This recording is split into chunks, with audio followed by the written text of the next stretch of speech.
বিদায় নিচ্ছে আরও একটি বছর, সময়ের হিসেব নিকেশ। দেখতে দেখতে ২০২৫ সালটাও আজ শেষের পথে। জীবন থেকে এভাবে একে একে সব দিন, মাস আর বছর চলে যায়, আর আমরা কেবল দর্শক হয়ে চেয়ে থাকি।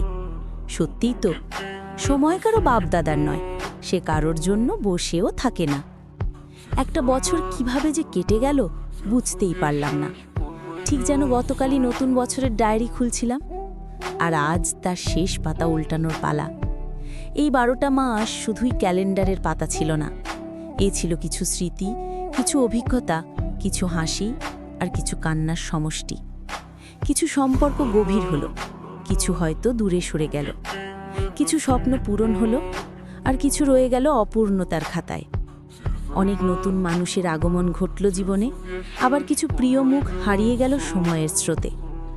জীবনের এই নিরন্তর ছুটে চলায় আমরা কেবল মুহূর্তগুলো ধরতে চেয়েছি, কিন্তু সময় যেন হাতের মুঠোর বালির মতো, যত শক্ত করে ধরতে চাই ততই দ্রুত বেরিয়ে যায়। আসলে সময় আমাদের শেখায় পরিবর্তনই জীবনের আসল নিয়ম। জীবন থেমে থাকে না, সময়ও না, শুধু আমরাই একটু পিছনে ফিরে দেখি কত কিছু ফেলে এলাম এই পথে। পুরনো বছরকে বিদায় জানানোর এই মুহূর্তটা এক অদ্ভুত বিষণ্ণতা আর কৃতজ্ঞতার মিশেল। কৃতজ্ঞ প্রতিটি নতুন ভোরের জন্য, প্রতিটি শেখার সুযোগের জন্য। বিষণ্ণ কারণ জীবনের পাতা থেকে আরও একটি বছর ঝরে গেল। তবে এটাই জীবন, সব কিছু চলে যাওয়ার পরই আমরা তার মূল্য বুঝি। আসা যাওয়ার এই খেলাতেই লুকিয়ে আছে জীবনের আসল সৌন্দর্য।